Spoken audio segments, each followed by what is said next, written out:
क्या होगा अगर आप एक ऐसी टनल में फंस जाएं जहां से बाहर निकलने का कोई रास्ता ही ना हो और वहां 1 घंटा गुजरना बाहर की दुनिया में पूरे 1 हफ्ते के बराबर हो और वो जगह ना सिर्फ टाइम को बल्कि आपकी मेमोरीज को भी स्वैलो करने लगे, तो क्या आप कभी वहां से निकल पाएंगे? कुछ ऐसा ही होता है उन लोगों के साथ जो शॉर्टकट के चक्कर में एक डेंजरस टनल में घुस जाते हैं और फिर कभी वापस नहीं आते। स्टोरी स्टार्ट होती है और हम एक औरत को देखते हैं जिसकी कार बारिश के मौसम में एक डेजर्टेड रोड पर ब्रेक डाउन हो गई थी। वो अकेली वहां खड़ी किसी की हेल्प का वेट कर रही थी। ठीक उसी टाइम वहां एक मैन आता है जो काफी हैंडसम लग रहा था और उसका बिहेवियर भी बहुत पोलाइट था। इस मैन के अच्छे रवैये को देखकर औरत इस पर ट्रस्ट करती है और इसकी कार में सवार हो जाती है। लेकिन जैसे ही वो थोड़ा आगे बढ़ते हैं, अचानक औरत नोटिस करती है कि इस मैन की कार के बैक सीट पर किसी की डेड बॉडी पड़ी हुई है। असल में इस औरत के साथ अब एक बहुत बड़ा धोखा हो चुका था, क्योंकि जिस मैन को वो जेंटलमैन समझकर इसके साथ आई थी वो तो एक सीरियल किलर था। अब औरत अपने डिफेंस में कुछ कर पाती इससे पहले ही वो मैन इस पर एक टूल से अटैक कर देता है। इसके बाद सीन शिफ्ट हो जाता है और हमें 1 हफ्ता बाद का सीन शो किया जाता है, जहां एक बस उसी रोड से गुजर रही थी जहां उस सीरियल किलर ने लड़की को मारा था। बस में वैंग नामी एक पैसेंजर था जो एक इंश्योरेंस एजेंट था। वो बस के ड्राइवर टोनी से उस औरत के केस के बारे में डिस्कशन कर रहा था जिसे हमने अभी अभी देखा था। बातचीत के दौरान वैंग बताता है कि जिस सीरियल किलर ने उस औरत को मारा वो औरतों को किल करने के बाद उनकी बॉडी का कोई पार्ट काटकर अपने पास रख लेता था, ज्यादातर शादीशुदा औरतों की छोटी उंगली। ये सुनकर बस के तमाम लोग शॉक हो जाते हैं क्योंकि ये इन्फॉर्मेशन किसी को नहीं थी, लेकिन अभी कोई इस पर ज्यादा फोकस नहीं करता। फिर अचानक बस के रेडियो से सबको पता चलता है कि आगे रोड पर एक एक्सीडेंट हुआ है और रोड ब्लॉक कर दी गई है। ये सुनकर सब परेशान हो जाते हैं क्योंकि सबको अपने वर्क पर टाइम से पहुंचना था, इसलिए टोनी बस को एक कच्चे रोड की तरफ मोड़ देता है। लेकिन थोड़ी दूर जाने के बाद बस के सामने एक टनल आ जाती है जहां से टोनी पहले कभी नहीं गुजरा था। वो इस टनल के रास्ते आगे बढ़ने लगता है। इसी दौरान बस में बैठी एक गर्ल जैंग फोन पर किसी से बात कर रही थी, लेकिन अचानक वो एंग्री हो जाती है और अपना फोन विंडो से बाहर फेंक देती है, लेकिन किसी ने इस पर ज्यादा अटेंशन नहीं दिया। टोनी बस को आगे ड्राइव करता रहा, लेकिन तभी अचानक टनल में एक मैन उसकी बस के सामने आ जाता है। इस डेजर्टेड टनल में वो अकेला क्या कर रहा था ये सोचकर सब डर जाते हैं, लेकिन वो मैन एक पैसेंजर बनकर बस में चढ़ जाता है जिसका नाम चियान था। इसी टाइम हम ली नामी एक मैन को देखते हैं जो बस में बैठकर न्यूज़पेपर पढ़ रहा था। अचानक उसकी नजर न्यूज़पेपर में छपी चियान की फोटो पर पड़ती है। ली ने देखा कि ये तो एक वांटेड क्रिमिनल है, लेकिन वो बगैर वजह रिस्क नहीं लेना चाहता था, इसलिए कुछ नहीं बोलता। अब टोनी को बस चलाते हुए तकरीबन 30 मिनट से ज्यादा हो चुके थे, लेकिन अभी तक वो टनल से बाहर नहीं निकले थे। ये देखकर सब लोग टेंशन में आ जाते हैं क्योंकि इन्हें पता था कि चाइना का सबसे लंबा टनल सिर्फ 11 किलोमीटर है, जिसे क्रॉस करने में 10 मिनट लगते हैं, लेकिन ये टनल तो खत्म ही नहीं हो रही थी। आखिरकार सब ने वापस टर्न करने का डिसीजन लिया, लेकिन फुल स्पीड में 30 मिनट से ज्यादा चलने के बाद भी वो स्टार्टिंग पॉइंट तक नहीं पहुंच रहे थे। ये एक डार्क टनल थी जिसका कोई एंड नहीं था। तब हम झैंग को देखते हैं जो इस टाइम पर प्रेग्नेंट थी, और हम यहाँ सारा नामी एक औरत को भी देखते हैं जो एक मॉडल थी। इन दोनों के अलावा बस में पार्क और फैंक भी थे जो भाई बहन थे। यह तमाम लोग अब खौफजदा होकर बस से नीचे उतर जाते हैं। तभी अचानक झैंग को वहां अपना फोन ग्राउंड पर पड़ा मिलता है जिसे उसने एंगर में टनल के एंट्री पर फेंका था। अब ये क्लियर हो चुका था कि ये कोई नॉर्मल टनल नहीं है। ली ने आगे बढ़कर कहा कि उन्हें वॉक करके बाहर का रास्ता सर्च करना चाहिए, लेकिन घना डार्कनेस की वजह से कोई भी आसानी से लॉस्ट हो सकता था, इसलिए झैंग ने उसे अपना वूलन का बॉल दिया। ली एक पार्ट लेकर आगे बढ़ने लगा और दूसरा पार्ट वैंग के पास था। तभी चैन ने कहा कि वो भी ली के साथ चलेगा और फिर वो चले जाते हैं। कुछ देर बाद वहां फॉग पड़ने लगती है और टनल के दूसरी साइड से 2 शैडोज उनकी तरफ आते दिखाई देते हैं। सब उनका मुकाबला करने को रेडी थी, लेकिन जैसे वो शैडोज करीब आईं तो सबने देखा कि ये कोई और नहीं बल्कि ली और चियान ही थी। वो टनल बिल्कुल स्ट्रेट थी, लेकिन फिर भी ना जाने कैसे वो लोग घूमकर एक ही जगह पहुंच जाते थे। अब वो ट्रैप हो चुके थे, इसलिए ली ने तमाम फूड एंड ड्रिंक आइटम सब में डिस्ट्रीब्यूट कर दी। अब 4 मैन यानी ली, टोनी, वैंग और चियान दोबारा रास्ता सर्च करने निकले, जबकि औरतें और बच्चे बस में ही रह गए। थोड़ी देर बाद झैंग ने देखा कि सिर्फ 30 मिनट में ही उनकी बस पर डस्ट जम चुकी थी। घबरा कर उसने सबको वेकअप किया और बस से बाहर ले आई। इधर चारों मैन भी एक बार फिर वहीं पहुंच गए। टोनी ने देखा कि उनका फूड भी कम्प्लीटली रॉटिन हो चुका था। इसका मतलब ये था कि इस लेब्रिंथ में टाइम भी रियल वर्ल्ड के कंपैरिजन में ज़्यादा फास्ट गुजर रहा था। उन्होंने बस में देखा तो उन्हें पूरे टनल का एक मैप मिला जो ना जाने कौन वहां रख कर चला गया था। ली ने मैप को अंडरस्टैंड करने की ट्राई की, लेकिन उसी वक्त लाइट्स ऑफ हो गई और अचानक ली गायब हो गया।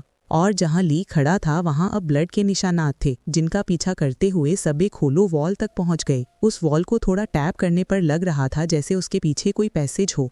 इसके बाद उस वॉल को ब्रेक करके वो सब एक स्ट्रेंज रूम में एंटर हुए, जहां बहुत से मिसिंग पीपल्स की फोटोज और ग्लास जार्स में हाथ रखे हुए थे। इसके अलावा वहां पूरे एरिया का इंजीनियरिंग डायग्राम पड़ा था। इस डायग्राम के मुताबिक यहाँ टोटल 6 टनल्स थीं जो आपस में कनेक्टेड थीं। चियान ने कैलकुलेशन की कि बाहर निकलने के लिए उन्हें 6 टनल्स क्रॉस करनी पड़ेंगी। उसके मुताबिक इसी रूम में सेकंड टनल का एंट्री मिलेगा। रूम में उन्हें एक वियर्ड कैलेंडर भी मिला जिस पर सिर्फ 15 जुलाई की डेट थी। चियान फौरन उस कैलेंडर को उतार लेता है, जिसके बैक पर एक सीक्रेट पैसेज था, जिसकी हेल्प से अब वो सेकंड टनल में पहुंच जाते हैं।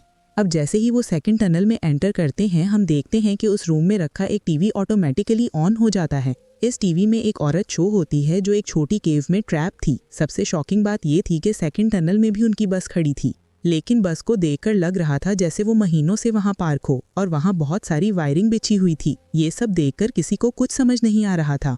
फिर वो लोग जल्दी से उस बस के अंदर जाते हैं और कुछ ईटेबल सर्च करने लगते हैं। लक से उन्हें एक बॉक्स मिलता है जिसमें काफी सारी मैगी रखी थी। ये देखकर टोनी ने गन पॉइंट पर सूट पर कब्जा कर लिया, क्योंकि यहाँ टाइम बहुत फास्ट गुजर रहा था, इसलिए सबको जल्दी हंगर फील हो गई, जिसकी वजह से वो एनिमल्स की तरह बिहेव करने लगे। अब सारा से हंगर बर्दाश्त नहीं हो रही थी, इसलिए वो टोनी को मैगी के एक्सचेंज में फिजिकल रिलेशन का ऑफर देती है।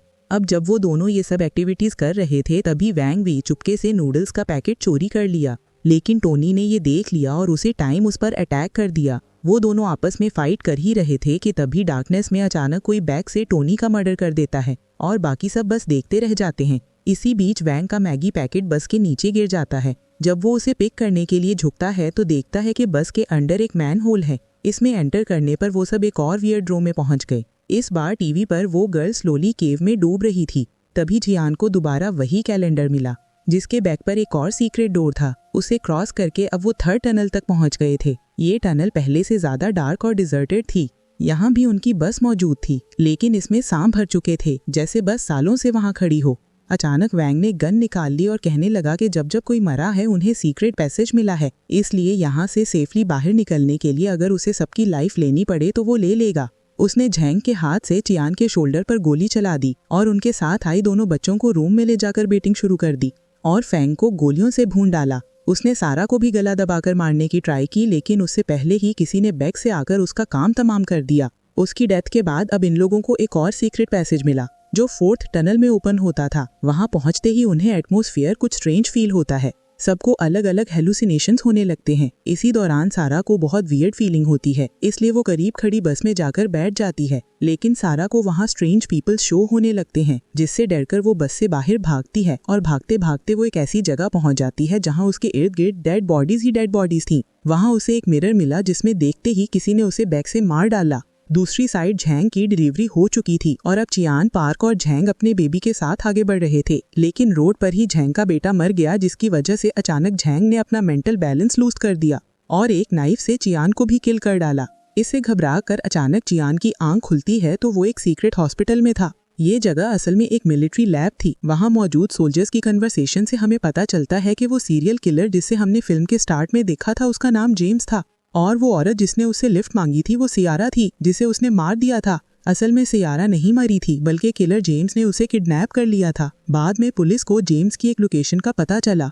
जब पुलिस उसे कैच करने की ट्राई कर रही थी तो जेम्स की कार का एक्सीडेंट हो गया और वो कोमा में चला गया। इसलिए सियारा का हस्बैंड चियान खुद जेम्स के सबकॉन्शियस माइंड में जाने का डिसीजन लेता है, ताकि वो वहां जाकर जेम्स से बात कर सके और सियारा की लोकेशन ट्रेस कर सके। असल में चियान एक साइकोथेरेपिस्ट था और उसने कई साल एक ऐसी मशीन बनाने में लगाए थे जो किसी के सबकॉन्शियस माइंड के अंदर एंट्री की कैपेबिलिटी रखती थी। यानी अब तक जो कुछ भी हुआ वो जेम्स के ब्रेन में रनिंग था। चियान मिलिट्री जनरल से बात करता है और बताता है कि उसने जेम्स के माइंड में एक टनल देखी थी और सियारा को एक केव जैसी जगह में देखा था जहां वो डूब रही थी, लेकिन उसे अब तक ये पता चल पाया था कि उसकी वाइफ किसी रिवर के नजदीक ट्रैप है। लेकिन हैवी रेन की वजह से अगले 36 घंटों में रिवर के इर्द गिर्द की तमाम केव्स कंप्लीटली वाटर से फिल हो जाएंगी। चियान ने आर्मी ऑफिसर को उसे रिपीटेडली शो होने वाली डेट 15 जुलाई के बारे में भी बताया, जिसके बाद ऑफिसर ने कहा कि इसी दिन जेम्स के पेरेंट्स की डेथ हुई थी। उसकी माँ एक मॉडल थी और फादर इंश्योरेंस एजेंट। एक दिन जेम्स के फादर को पता चला कि उसकी वाइफ का अपने ड्राइवर के साथ अफेयर है। एंगर में जब उसने बात करने की ट्राई की तो जेम्स की माँ ने पहले अपने हस्बैंड को मारा और फिर खुद सुसाइड कर लिया। असल में जेम्स खुद एक टनल इंजीनियर था, इसलिए जब वो कोमा में गया तो उसने अपने ब्रेन में एक डेंजरस टनल क्रिएट करनी शुरू कर दी, जो उसके माइंड की तरह एक लेबिरिंथ थी। चाइल्डहुड के इसी ट्रॉमा की वजह से जेम्स ने अपने ब्रेन में मल्टीपल पर्सनैलिटीज बना ली थी। इसका मतलब बस के अंदर जितने लोग हमने देखे थे वो असल में जेम्स की अलग अलग पर्सनैलिटीज थीं। टोनी जेम्स के एंगर और डोमिनेंट नेचर को रिप्रेजेंट करता था। ली उसकी हेल्पफुल और फ्रेंडली साइड थी। सारा उसकी माँ जैसी थी जो अपने बेनिफिट के लिए किसी से भी कॉम्प्रोमाइज कर लेती थी। वैंग एक इंश्योरेंस एजेंट था जिसमें जेम्स के फादर की झलक थी। पार्क और फैंग जेम्स के चाइल्डहुड के फियर और इनोसेंस को शो करते थे और झैंग उसकी सॉफ्ट लेकिन क्लेवर साइड थी। इन सब के अलावा एक और पर्सनैलिटी थी जो बाकी सबको किल कर रही थी। किसी को नहीं पता था कि वो कौन है। ये सब सुनकर जनरल चियान को कहता है कि वो जेम्स से डायरेक्ट बात करे, क्योंकि अब तक चियान सिर्फ उसकी अलग अलग पर्सनैलिटी से डील कर रहा था।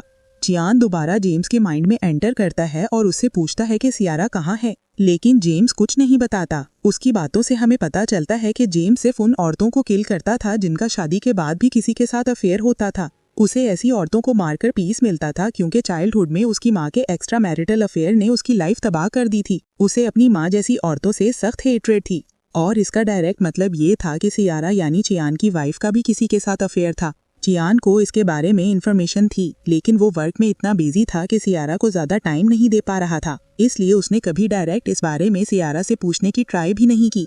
इसके बाद वो चियान को अपने ब्रेन के अलग अलग पार्ट में ले जाता है जहां उसकी लाइफ के कई इवेंट्स रनिंग थे। चियान जेम्स के पास्ट के तमाम इवेंट्स देखता है जिन्हें देखकर उसे जेम्स के लिए बहुत बैड फील होता है।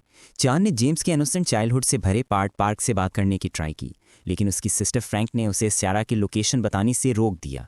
इसके बाद चियान एक सिनेमा हॉल में पहुंचता है जहां उसके सामने आखिरकार वो पर्सनैलिटी आ जाती है जो बाकी सबको मार रही थी, और ये कोई और नहीं बल्कि चियान खुद था। इसका मतलब था कि जेम्स का ब्रेन इतना एविल था कि जो भी उसमें झांकता वो खुद भी एक किलर की तरह थिंक करने लगता। मतलब जेम्स के माइंड में जाने के बाद चियान और जेम्स का ब्रेन आपस में मर्ज हो गया था। इसीलिए वर्क में बिजी होने के बावजूद चियान की पर्सनैलिटी ये सोच रही थी कि शायद सियारा को उसे चीट नहीं करना चाहिए था। यही पर्सनैलिटी उसकी बैड साइड बन गई, जिसने एक एक करके जेम्स की तमाम गुड पर्सनैलिटीज़ को किल कर दिया, जो आगे जाकर चियान को सियारा की लोकेशन बता सकती थी। अब ये सब जानने के बाद चियान अपनी इविल पर्सनैलिटी से फाइट करने की ट्राई करता है ताकि जल्दी से पार्क को सेव करके वहाँ से निकल सके, लेकिन उसकी इविल पर्सनैलिटी बहुत पावरफुल थी जो चियान को ईजिली डिफीट कर देती है। चियान को समझ आता है कि वो अपनी इविल पर्सनैलिटी से अकेला नहीं जीत सकता, इसलिए वो पार्क को कॉल करता है और उसे जल्दी से वहाँ से बाहर निकलकर पुलिस को सियारा की रेल लोकेशन बताने को कहता है। पार्क अग्री करता है और वहाँ से भागने लगता है। इसके बाद इविल चियान को एक डार्क प्लेस पर ले आया जहाँ उनका इंटेंस फाइट स्टार्ट हो गया, लेकिन जैसे ही रियल चियान जीतने वाला था एक और इविल चियान वहाँ आ गया, जिसका डायरेक्ट मतलब ये था कि इविल कभी नहीं मरता। उधर रेन बहुत हैवी हो रही थी और वाटर अब सियारा की नेक तक पहुँच चुका था। तभी रियल चियान के माइंड में एक आइडिया आता है, अगर वो अपनी लाइफ एंड कर दे तो उसके साथ उसकी इविलनेस भी ऑटोमेटिकली डाई हो जाएगी। इसलिए चियान खुद को शूट कर लेता है और जैसे ही वो शूट करता है उसकी इविल पर्सनैलिटी भी मर जाती है, जिसके बाद रियल वर्ल्ड में जेम्स कॉन्शियस हो जाता है और अब वो बिल्कुल पार्क की तरह बिहेव कर रहा था। वो स्केर्ड था लेकिन गुड और काम था। फिर वो मिलिट्री को सियारा की रेल लोकेशन बताता है, जिससे सियारा को टाइम पर रेस्क्यू कर लिया जाता है। लेकिन जब सियारा को पता चलता है कि चियान एक्सपेरिमेंट के दौरान खुद कोमा में ट्रैप हो गया है तो वो बहुत अपसेट होती हैं। फिल्म के लास्ट सीन में हम चियान को उसके सबकॉन्शियस माइंड में उसी तरह की एंडलेस टनल में फंसा देखते हैं जैसी टनल में वो जेम्स को निकालने गया था, और इसी के साथ स्टोरी एंड हो जाती है।